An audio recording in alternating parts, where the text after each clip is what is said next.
This is Nut in a Life, Nut in a Life Show.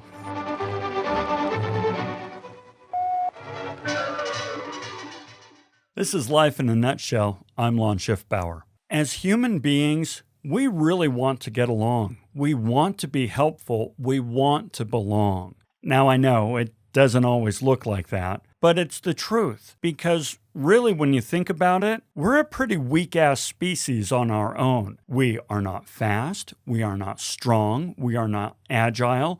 We don't have sharp claws or sharp teeth. And when you think about it, from the day we're born for the first decade of our lives, we're really not much more than a squishy Happy Meal for some predator that might be looking for a snack. And so the secret to our survival has really been the community. We want to be part of the community. We want to be part of the collective. And how do we ensure our place among the collective? Well, it's by being helpful. It's by being available. It's by contributing. It's by making ourselves a value member of the collective. Okay, so we really want this and we really need this. But now here's the thing. This means that sometimes it's very difficult for us to say no to a request when, in fact, we really should say no. Now, why is it difficult to say no?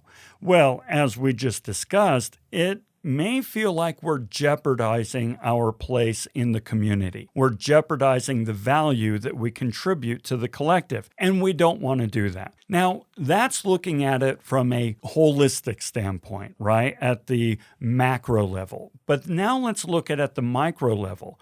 When somebody asks us to do something, it's an individual request. It is between two people, a relationship. And we really cherish our relationships. We need them to feel a sense of identity, a sense of belongingness, and emotional support. All kinds of things, right? So when an individual asks something of us, we're really loath to say no because we don't want to jeopardize that relationship. Now, another reason we don't like to say no is because we're afraid of passing up an opportunity. Now, there's really two opportunities that we're looking at. There's the immediate opportunity to actually contribute to whatever you're asking me to do. I have an opportunity to make a difference in this particular task. But there's another opportunity that I'm likely thinking of, and that's the opportunity to do future work for you. You see, this job that you might be asking me to do, I may not have much interest in it, but I know that you're working on some pretty interesting things, or you may one day be working on some pretty interesting things that I want to be a part of. And I'm afraid that if I say no to this request, you may not come back to me in the future with another request. You might be like, fine, you're not going to help me. I'm not going to ask. And I don't want to do that. I don't want to close myself off to future opportunities. And so as a result, I say yes to a request that I probably should say no to. Okay, so this is why it is difficult to say no. But let me make the case to you now that sometimes we really should say no. Let's say that you ask something of me, something that's going to take some time and energy on my part. And I'm really not interested. I'm not into it. I don't have that time. I don't have that energy. I don't have the passion. I don't have the interest. But you know what? Gosh, I really like you. I want to maintain our relationship. I'm going to say yes. But it's a really lackluster yes. And so now the task is on my side, and I look at it, and I think about it, and I don't touch it, and I let it sit there. And it goes a day, and it goes 2 days, and now it goes a week, and it goes 2 weeks. And now I'm feeling guilty because, gosh, I committed to doing this, but I really can't find the energy to do it. Meanwhile, you're like looking at your watch going, I need this. Where is it? Lon committed. He always follows through. I have a deadline. I have a schedule to keep, and he's holding me up. And so you're calling, you're following up, and so forth. And now I'm just like, oh, I really should not have said yes. Now I'm in an awkward situation, right? And yeah, there have been times where I've had to go after the fact and say, listen, I know I said I would do this, but I really can't. And yet I just sucked 2 weeks out of your schedule. I should have said no in the first place. Now, here's another reason you should consider saying no more often. You are the only one who has a good understanding of your time, energy, and cognitive resources. Those resources that you need to accomplish whatever you've already committed to. So you know what you've committed to, you know what resources you have, but nobody else knows. And so you are quite often going to be approached by folks saying, hey, can you do this? Can you do me a solid? Can you do me a favor? I need your help over here. They have no idea what you're working on. They have no idea the commitments that you have on your plate, and they have no idea what time and energy you have available for whatever else might come along. And so you need to be a good steward of your resources and a good steward of your commitments. And any time that you say yes to something, you're basically taking resources away from something that you've already committed to. So anytime that you say no, you're not being selfish. You are reaffirming your commitment to decisions that you have already made to other projects, other people, other endeavors. Okay, so we have a better understanding now about why it's hard to say no, and we've explored some reasons why perhaps you probably should say no more often. But now let's get to the meat of the matter. How do you say no without harming a relationship or your place in the collective? First, actually say no, all right? What do I mean? Well, here's the thing. Let's say that you have a request for me, and I should say no, but instead I say something like, you know what, that looks pretty cool, and I'd love to help, but I really can't right now. I'm pretty busy. Now, did I just say no?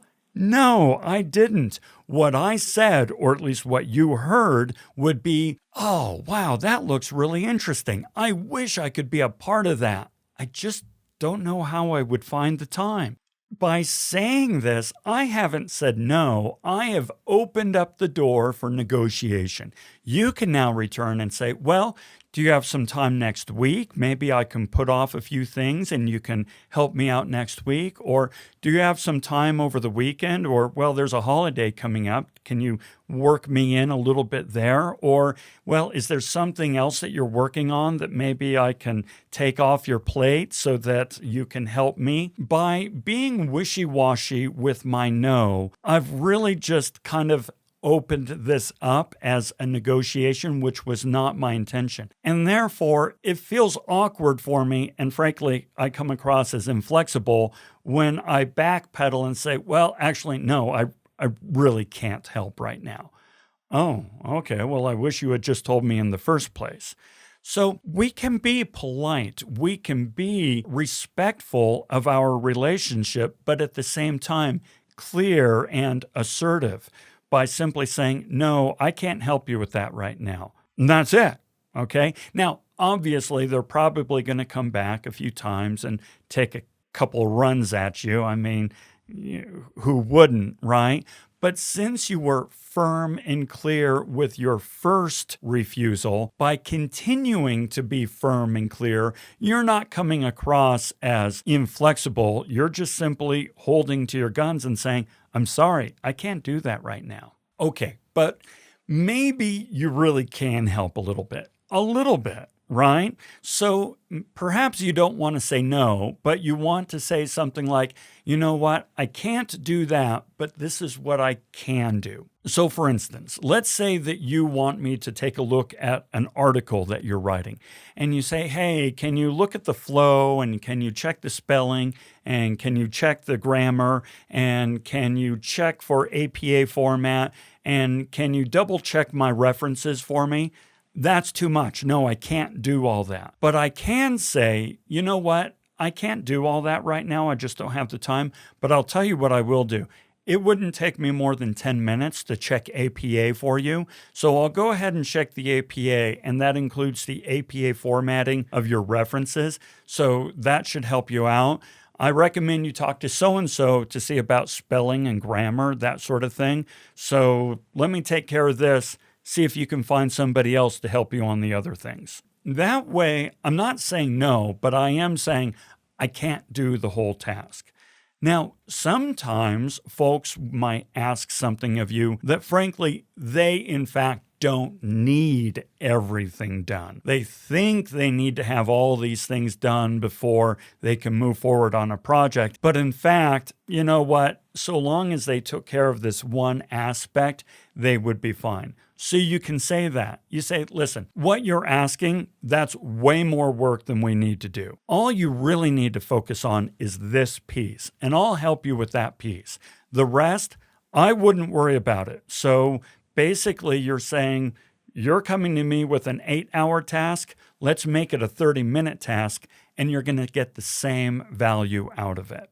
Now, once in a while, though, let's face it, the person who's asking you for help, who's asking you to contribute, well, they have authority over you. They're a boss, they're a spouse, they are a partner, who knows what, right? There's somebody to whom you really can't easily say no. You have an obligation. Well, that's fine, but what you then need to do is make sure they understand where you are focusing your efforts currently. So for example, if my boss comes to me and says, hey, Lon, I really need you to serve on this committee. Can you help me out? Instead of just saying no, which is really what I want to do, I can say, okay, listen, I understand the importance of that committee. Let me show you what I am currently working on, and let me show you where I'm allocating my time, energy, cognitive resources. And then we can decide whether or not we should take something off of my plate so that I can then serve on this committee, or if in fact what I'm working on is the best place for me to be applying my energies, and we can find somebody else to serve on the committee. That way, the person who's asking you for support can have a better appreciation for where you're allocating your resources and what they're asking you to do.